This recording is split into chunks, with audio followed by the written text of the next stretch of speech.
रवायतों के बरखिलाफ हमारी क्लास ने इत्तेहाद का मुजाहरा किया और बिला आखिर हमारा कश्मीर का टूर फाइनल हुआ।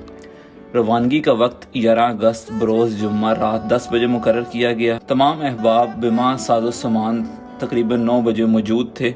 सबके चेहरे खुशी से दमक रहे थे। यूं लग रहा था कि परिंदे लंबी कैद के बाद आज़ाद हो रहे हैं। सब मुसाफिर मौजूद थे और इंतज़ार था सिर्फ सवारियों का। किसी का नहीं, सवारियां आ गईं तो मसला हुआ नशिस्तों का, मगर बदकिस्मती से कुछ को बैठना पड़ा फोल्डिंग सीट्स पर। अल्लाह अल्लाह करके 1 बजे सफ़र शुरू हुआ और हमारा पहला पड़ाव था भेरा इंटरचेंज, जहां पहुंचकर डॉक्टर गौहर ने सबको बावर कराया कि यहां से 50 मिनट की मुसाफत पर इनका गांव है, जहां वो कभी किसी को लेकर जाना नहीं चाहते। ना तुझको पता,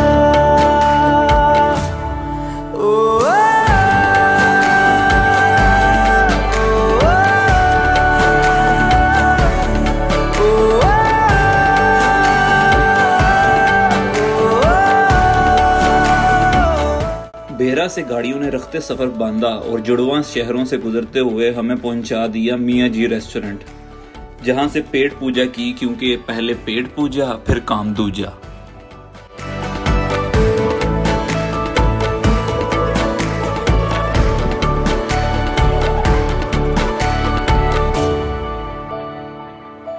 बनाती है जो तू वो यादें जाने संग मेरे कब तक चले, इन्हीं में तो मेरी सुबह भी ढले शाम ढले मौसम ढले, ख्यालों का शहर तू जाने तेरे होने से ही आबाद है हवाएं हक में। नाश्ते के बाद गाड़ी मुजफ्फराबाद के पेशो खम खाते रास्तों से होती हुई पहुंची धानी वाटरफॉल, जहां पहुंचकर सफर की थकान उतारने के लिए किसी ने नहाया, किसी ने खाया और किसी ने गुनगुनाया। ले जाए तुझे कहाँ हवाएं हवाएं, ले जाए मुझे कहाँ हवाएं हवाएं, ले जाए जाने कहाँ, ना मुझको खबर ना तुझको पता।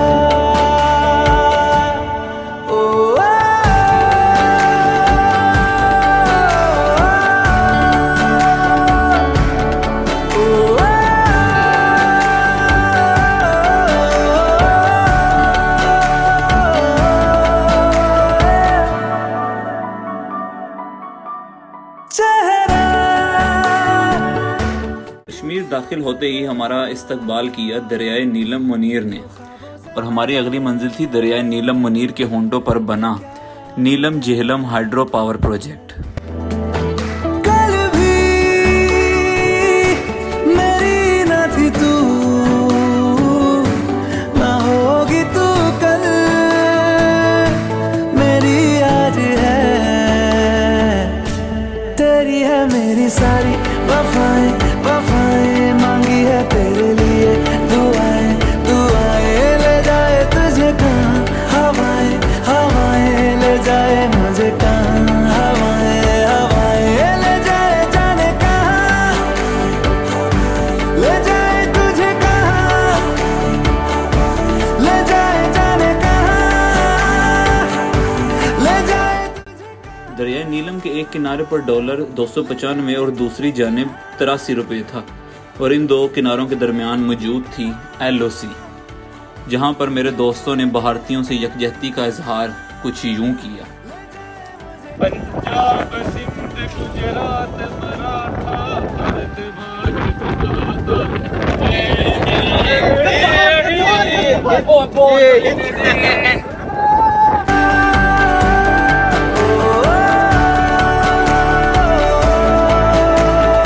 बुलंदो पाला पहाड़ों के दरमियान गाड़ी फराटे भरते हुए पहुंच गई दवारियां पहुंचकर सबने अपना साजो सामान उतारा और अपने तकरीबन आखिरी सफर के लिए रखते सफर बांधा। दवारियां से आगे का सफर जीप पर तय होना था, जिसके लिए 10-10 लोगों की टोलियां बनाकर इन्हें जीप में बिठाया गया। यहाँ से वो सफर शुरू हुआ जिसका सोच कर ही किसी की भी रोंगटे खड़े हो जाएं। ये सफर कमो बेश 3 घंटे की मुसाफत पर मुहित था। रात की तारीकी, खतरनाक मोड़, गहरी खाइयाँ, रात में दरियाई पानी के चलने का शोर और ऐसे में सिनफ़े नाजुक की खौफनाक चीखों ने माहौल को कुछ ज़्यादा ही असेरज़दा बना दिया था। जीप ड्राइवर ने बड़ी महारत से ज़िंदगी और मौत के दरमियान वाली नाजुक मोड़ काटे। जीप का इंजन मुसलसल काम करने की वजह से गर्म हो गया, जिसे आबशार के ठंडे पानी से गुसल दिया गया। 3 घंटे की कमर कशन मुसाफत के बाद हम पहुंच गए सतह समंदर से कमोबेश 10,000 फुट की बुलंदी पर रत्ती गली बेस कैंप। इसको रत्ती गली क्यों कहा जाता है, इसकी 2 वजूहात सामने आई हैं। वहाँ पर उगने वाले सुर्ख फूल और वहाँ पर सुर्ख मट्टी, जिसने हमको वाकई में लाल कर दिया था। रात हमारा क़याम रत्ती गली बेस कैंप में हुआ। हस्बे मामूल खैमों की तकसीम में भी मसला हुआ, मगर मैनेजमेंट की तरफ से जल्द ही हालात पर काबू पा लिया गया। खैमे मुख्तस करने के बाद कड़ाही और रुमाली रोटी से पेट का दोज़ख बुझाया गया। भूख की शिद्दत और खाने की लज्जत ने तमाम दिन की थकन को चकनाचूर कर दिया। रात को ठंड काफ़ी थी। सभी ने खाना खाने के बाद अपने खैमों का रुख कर लिया, मगर कुछ मंचलों ने तारों भरी सर्द रात को आग के अलाव और अपने कहकहों से गरमा दिया। चल वो चौबारे ढूंढे जिनमें चाहत की बूंदे, सच कर दे सपनों को सभी। हाँ, आँखों के नीचे नीचे मैं तेरे पीछे पीछे चल दूं जो कह दे तू अभी।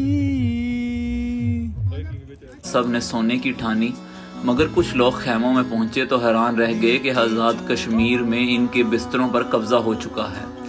जज्बा खैर सगाली के तहत सोने वालों को ना जगाने का फैसला किया गया और फिर एक ही बिस्तर में 2-2 लोग घुसकर सो गए। सब नींद की वादियों में खोए हुए थे और एक गैर मनूसी आवाज ने सबको जगाया। ये आवाज थी टूर गाइड जिशान की, जो सबको जगाकर रत्ती गली लेक लेके जाने के लिए बेचैन था। लोगों को जगाने की इस मुहिम का आगाज सुबह 6 बजे हुआ, मगर बमुश्किल 8 बजे कुछ कामयाबी हासिल हुई। ठंडे तरीन पानी से सब ने मुंह हाथ धोया और नाश्ता करवाए बगैर ही हम सबको सतह समुंदर से 12,130 फीट की बुलंदी पर रत्ती गली झील जले जाने की खबर सुनाई गई। सफर शुरू हुआ। सतह समुंदर से काफी बुलंदी पर होने की वजह से ऑक्सीजन की कमी की वजह से सांस लेने में दुश्वारी पेश आ रही थी, मगर सफर जारी रहा। चमचमाती अदाओं में लुके हुए छुपे हुए है क्या ख्याल बावरे।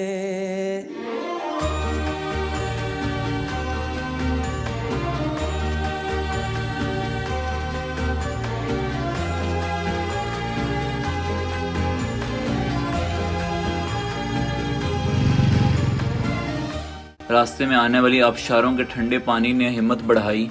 कुछ दोस्तों ने मुसाफत से घबरा कर घोड़ों पर सवारी की तरजीह दी। इसमें मज़ाक़ा खेज बात यह है कि वो घोड़े नहीं खच्चर थे, जिन पर बैठकर वो खुद को राजकुमार समझ रहे थे। बिला आखिर 1 घंटे की तवील और दुश्वार गुजार मुसाफत के बाद हम पहुंचे रत्ती गली लेक।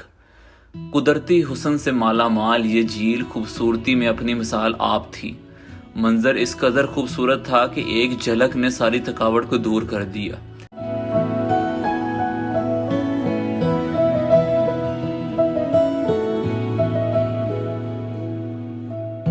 इन वादियों में टकरा चुके हैं हमसे मुसाफिर, यूं तो कहीं दिल ना लगाया हमने किसी से, किस्से सुने हैं यूं तो कहीं। ऐसे तुम मिले हो, ऐसे तुम मिले हो, जैसे मिल रही हो इत्र से हवा। काफिराना सा है इश्क है या क्या है। ऐसे तुम मिले हो, ऐसे तुम मिले हो, जैसे मिल रही हो इत्र से हवा। काफिराना सा है इश्क है या क्या है।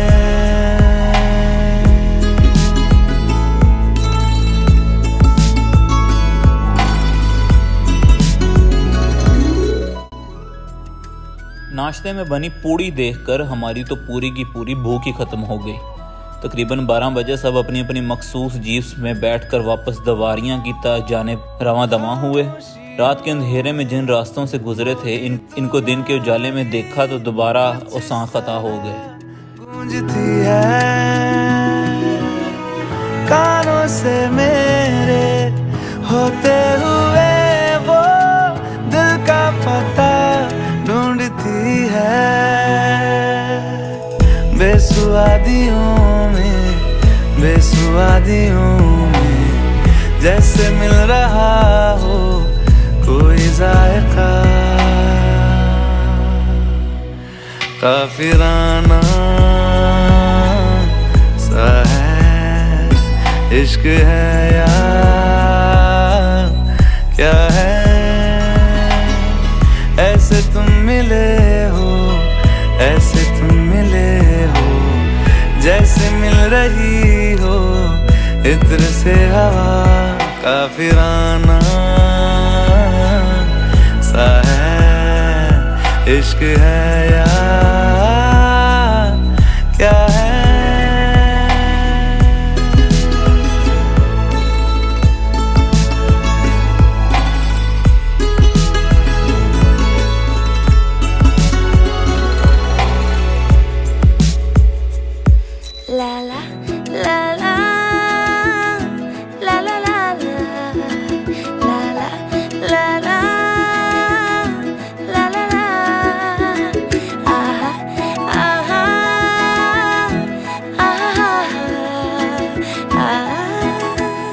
सब ने सही सलामत इतने ख़तरनाक रास्ते से गुजर जाने पर अल्लाह का शुक्रिया अदा किया और जीप ड्राइवर की सलाहियतों को दाद दी। तकरीबन 2 घंटे के सफ़र के बाद हम दोबारा मौजूद थे दवारियाँ, जहाँ बसें बिमा ड्राइवर हमारी मुंतज़िर थीं। दवारियाँ से सब ने खाने पीने का सामान लिया और अपने बसेस में बैठ गए। सफ़र फिर शुरू हुआ। टूर गाइड ने बताया कि हमारी अगली मंजिल है कंट्री होटल शारदा। दवारियाँ से शारदा तक का सफ़र निस्बतन आसान और खुशगवार था, लेकिन अफसोसनाक बात यह थी कि होटल में गुंजाइश ना होने की वजह से हमें तकसीम करके 2 होटल्स में भेज दिया गया, कंट्री होटल 1 और 2। साथ है संग चल रहे हैं धूप के किनारे छाँव की तरह। आपका नाम क्या है? नहीं, मैंने तो उसका पूछा। आम का नाम? मेरा नाम है रासिक। आपका नाम क्या? आपका दोबारा? सिमरा। आपका नाम क्या है? डॉक्टर मुजीब। ये डॉक्टर साहब हैं, टीका लगाते हैं। नहीं टीका उन बच्चों को लगाता हूँ जो ना बात नहीं मानते। आप तो सारे पैसे अच्छे बच्चे हैं यार, ये तो अच्छे बच्चे हो ना। यहाँ पहुँचकर सब ने सर पर पड़ी रत्ती गली की मट्टी को ठंडे पानी से निकाला और नमाज वगैरह अदा की।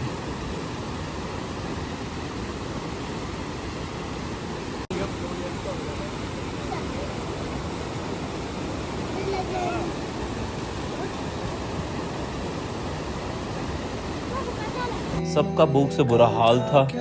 भूखे पेट नींद नहीं आ रही थी तो हमने ये वक्त होटल के सामने बहते दरियाए नीलम के किनारे गुजारने का फैसला किया।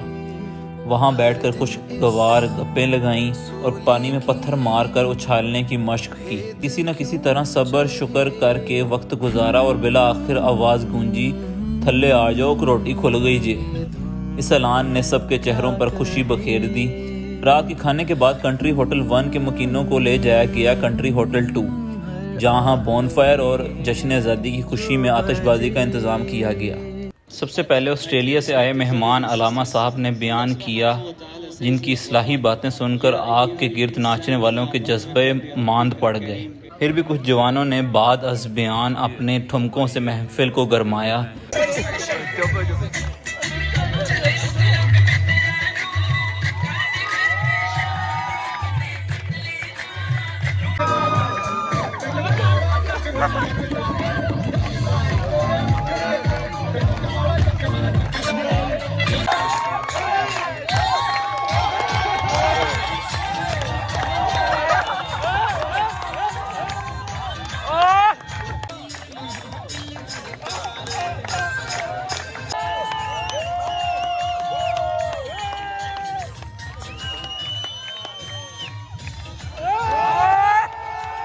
रात के तकरीबन 12 बजे आज़ादी पाकिस्तान की खुशी में आतिशबाजी का मुजाहरा किया गया।